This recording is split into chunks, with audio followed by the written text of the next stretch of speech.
Hi everyone, welcome back to this channel. मेरा नाम है Kritika and this is O2IAS academy. So आज हम आगे बढ़ रहे हैं अपने वीकली करंट अफेयर्स के साथ में।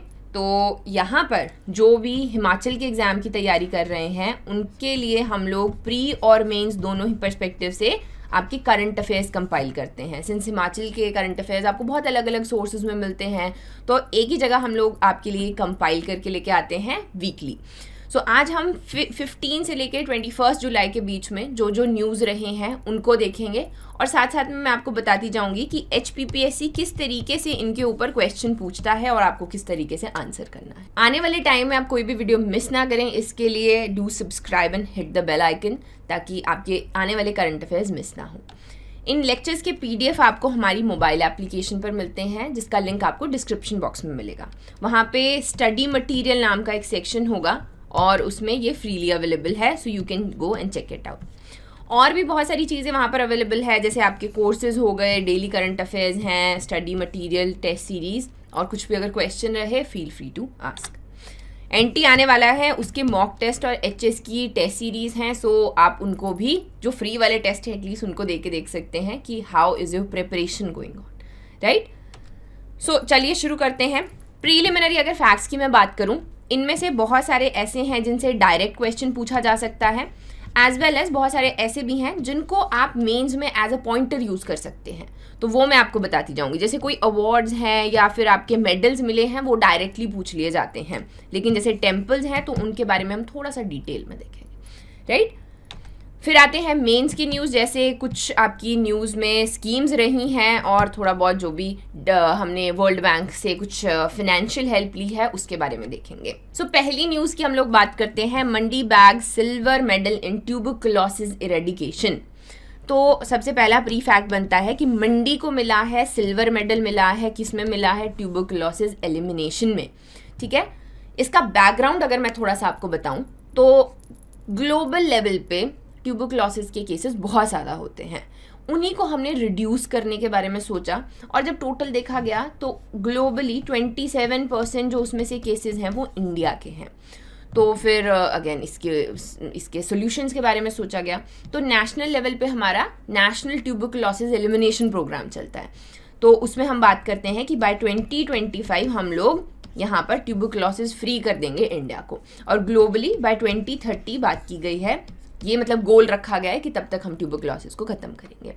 सो यही जो काम है ये आपका नेशनल लेवल पे, इंटरनेशनल लेवल पे, फिर आपका स्टेट लेवल पे, और फाइनली जो है आपका डिस्ट्रिक्ट लेवल पे इसको मॉनिटर किया जाता है टाइम टू टाइम।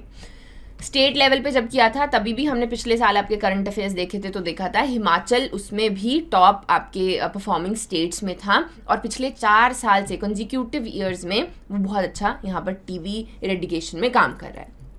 अब इसमें जब डिस्ट्रिक्ट लेवल पे देखा गया तो मंडी ने सिल्वर मेडल जो है यहाँ पर लिया। अगेन इसमें सर्वे हुआ और जो डिस्ट्रिक्ट्स हैं उनसे कुछ इन्फॉर्मेशन ली गई, लोगों को आइडेंटिफाई किया गया कि TB किन किन को है, और उसी में से आपका ये डेटा निकल कर आया, ठीक है।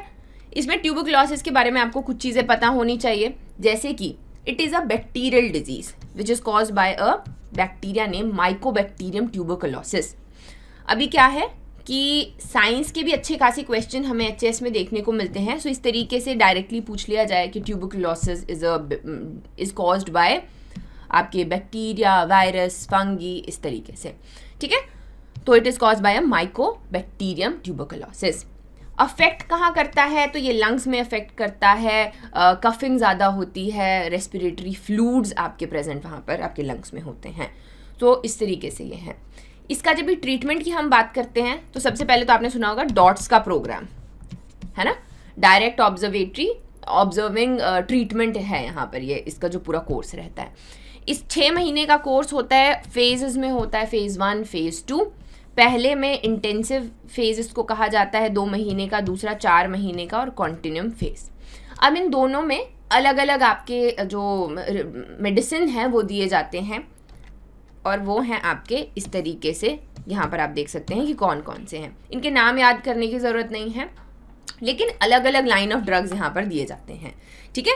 फिर एक इसमें दिक्कत आती है कि लोग जो हैं बीच में इसको छोड़ देते हैं।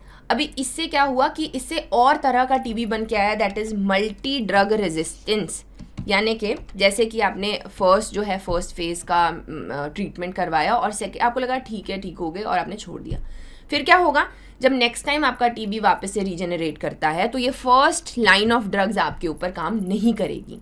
हेंस आपको क्या हुआ, आपको नहीं हुआ, यानी कि मतलब बेसिक आइडिया मैं आपको समझाने की कोशिश कर रही हूँ कि मल्टी ड्रग रेजिस्टेंस यहाँ पर हमें देखने को मिलती है, जिसकी वजह से ट्यूबरकुलोसिस और ज़्यादा सिवियर हो जाता है।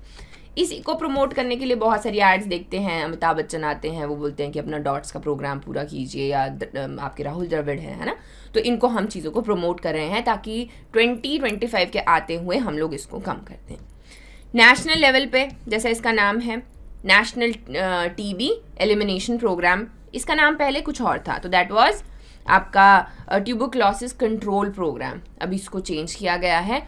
और भी बहुत सारे इस तरीके के इनिशिएटिव हैं, निक्षय पोषण योजना है, टीबी मुक्त भारत अभियान है, सो इस तरीके से बहुत सारे इनिशिएटिव इस डायरेक्शन में लिए जाते हैं। नेक्स्ट आ गया हमारा अवार्ड फॉर कृषि दूत कुंदन लाल। तो कुंदन लाल जी को क्या दिया गया, आपका दीनदयाल अंत्योदय कृषि पुरस्कार दिया गया।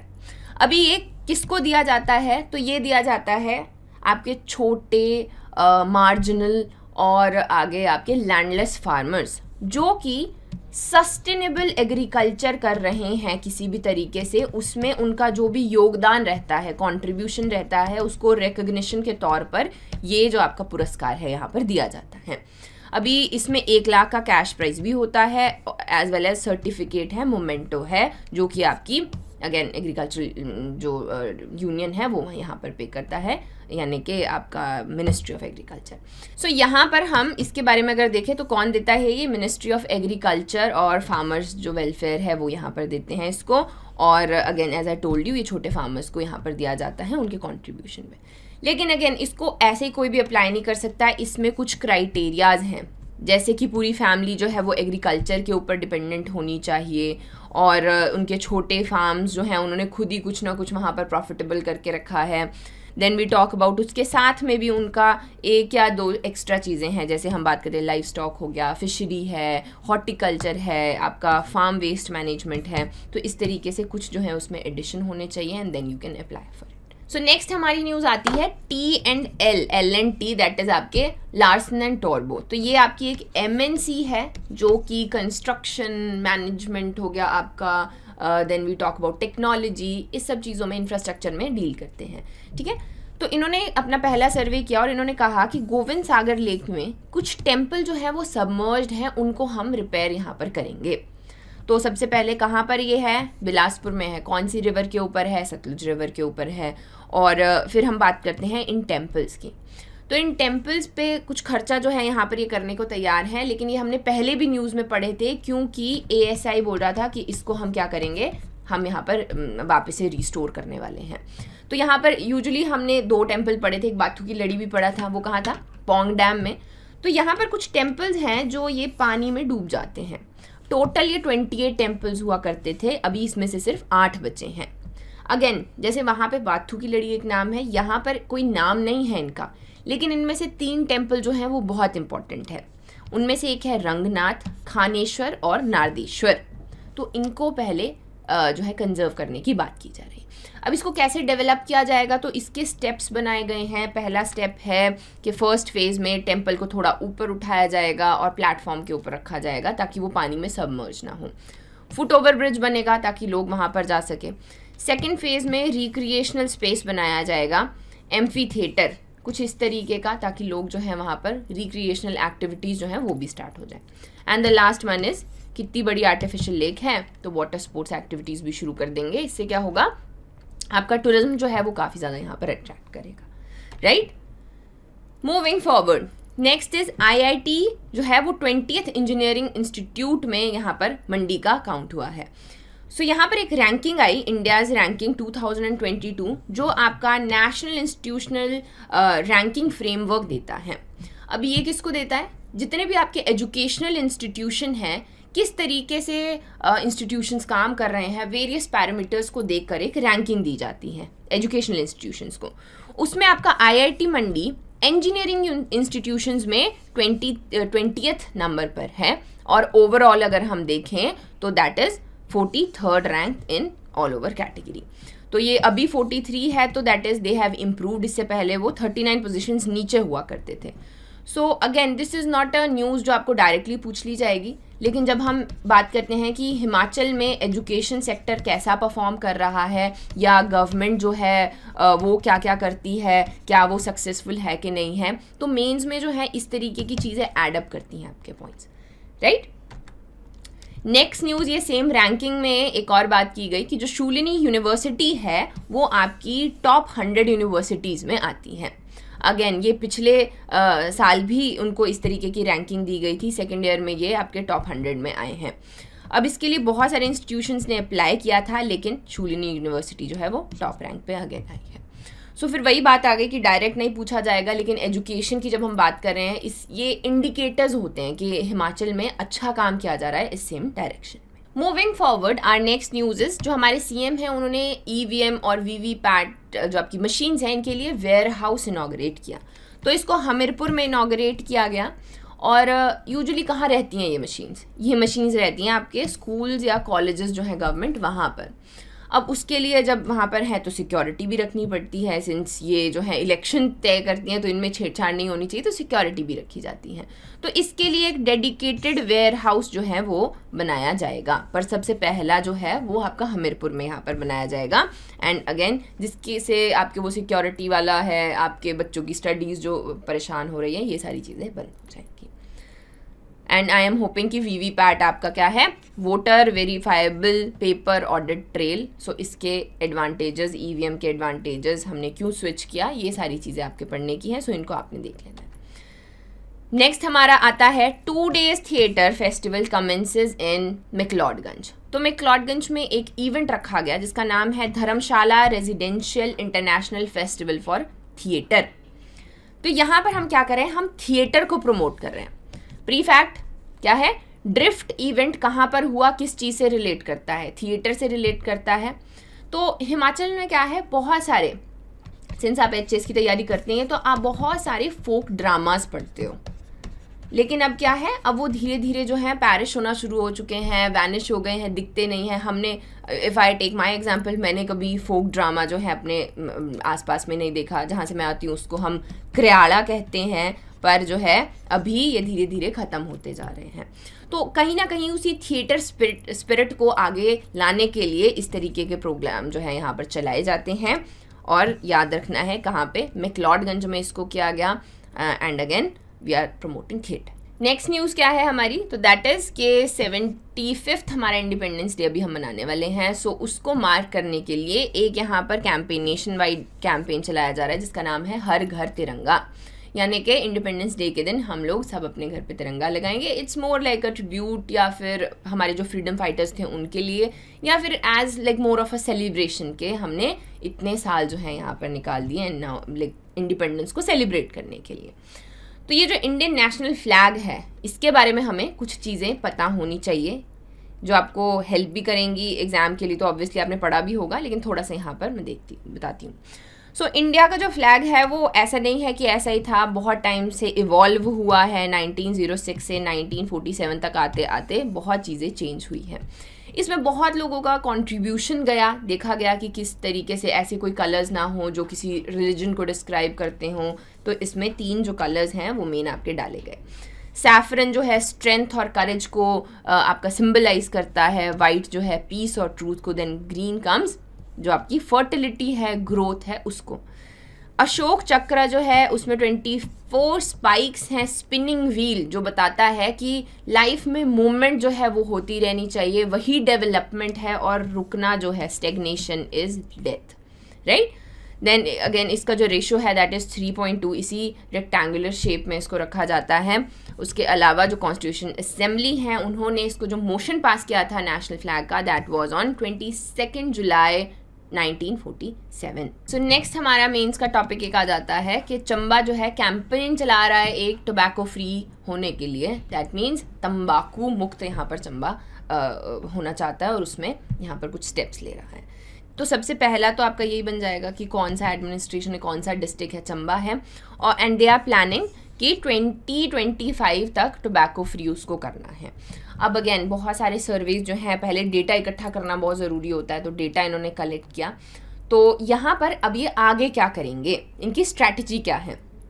तो स्ट्रैटेजीज बेसिक कि पंचायत लेवल से शुरू करेंगे, पॉजिटिव रिइंफोर्समेंट को यूज़ किया जाएगा, यानी कि कैश अवार्ड जो है अप टू 5 लाख यहाँ पर रखे गए हैं और जो कि दिए जाएंगे सिर्फ टोबैको फ्री। एक पंचायत अगर टोबैको फ्री होती है तो वहाँ पर वो जाएगा। देन इज आगे इसको थोड़ा लेवल पे बढ़ाया जाएगा और बड़े लेवल पर इस पे काम किया जाएगा। एक मोबाइल ऐप डेवलप की जाएगी ताकि मंथली एक्टिविटीज़ जो हैं यहाँ पर उनको देखा जाए, मॉनिटर किया जाए और फाइनली जो है टोबैको का यूज़ कम किया जाए, राइट। मूविंग फॉरवर्ड, हमारी एक न्यूज़ थी जिसका नाम है मुख्यमंत्री शहरी आजीविका गारंटी योजना। तो ये किस चीज़ के बारे में बात करती होगी। पहली बात, शहरी है तो हम अर्बन पॉपुलेशन जो है उसको यहाँ पर फोकस कर रहे हैं। आजीविका यानी कि हम उनको लाइवलीहुड देना चाहते हैं, बेसिक लाइवलीहुड। गारंटी का मतलब है पक्का दिया जाएगा, ठीक है। हमें जब भी इसके ऊपर लिखने के लिए आए तो आप इसमें से ही निकाल सकते हो। तो इसमें क्या है, 120 दिन का, साल में हर एक हाउस होल्ड में 120 दिन का रोजगार जो है वो उसकी गारंटी दी जाती है। उसको यहाँ पर क्या है फाइनल किया गया है कि वो दी जाएगी। अर्बन हाउस होल्ड की हम लोग बात कर रहे हैं। सो ये क्या करेगा, ये आप उनको लाइवलीहुड की सिक्योरिटी यहाँ पर प्रोवाइड करेगा कि काम मिले ना मिले 120 दिन जो है वो उनको गारंटी वेज मिलेगा, एम्प्लॉयमेंट मिलेगा, जो कि गवर्नमेंट यहाँ पर उनको देगी। इसमें आपका इंफ्रास्ट्रक्चर जो है, अर्बन इंफ्रास्ट्रक्चर, वो भी इम्प्रूव होगा, एज वेल एज जो लोग हैं उनमें स्किल इन्हांसमेंट, दो इरेगुलर या अनऑर्गेनाइज्ड काम ही होगा लेकिन जो है स्किल इन्हांसमेंट उनमें होगी।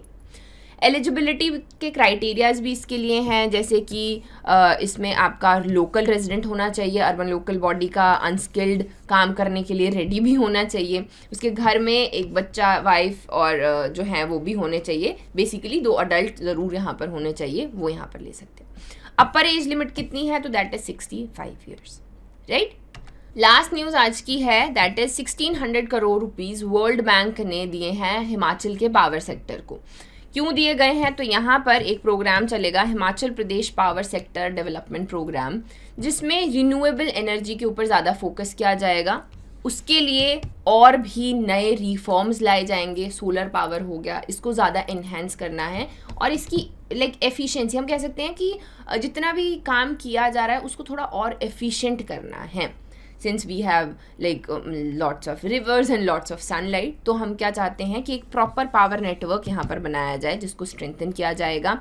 और जो स्टेट है, जो पावर उनके पास में ऑलरेडी स्टेट के पास में, पावर व्हेन आई से power I am talking about electrical, ये जो आपकी इलेक्ट्रिसिटी है, एनर्जी की मैं बात कर रही हूँ, तो उसको अच्छे से मैनेज किया जाए और उसका जो वेस्टेज है उसको बेसिकली यहाँ पर कम करना है, प्रॉपर यूटिलाइजेशन करना है। तो ये यूजुअली जब हम हाइड्रो इलेक्ट्रिक आपकी पॉलिसी पढ़ते हैं, हाइड्रो पावर पॉलिसी पढ़ते हैं, तो उसमें ये सारी की सारी चीज़ें होती हैं, जेनेरिक चीज़ें हैं कि हमें क्या क्या इसमें करना है। उसी के लिए यहाँ पर आपके 1600 करोड़ रुपए वर्ल्ड बैंक ने दिए हैं, ठीक है जी।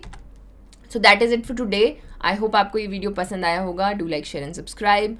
और अगर आपको इनसे रिलेटेड जो इनकी एक्सटेंशन है, जैसे टूरिज़्म है, उस तो टूरिज्म पॉलिसी आपको पढ़नी ज़रूरी है। हाइड्रो इलेक्ट्रिक पावर है तो इसकी पॉलिसी पढ़नी ज़रूरी है। That will add more like value, तभी आपको जो मैं बोल रही हूँ वो चीज़ें ज़्यादा समझ आएंगी, ठीक है जी। All the very best and I will see you soon.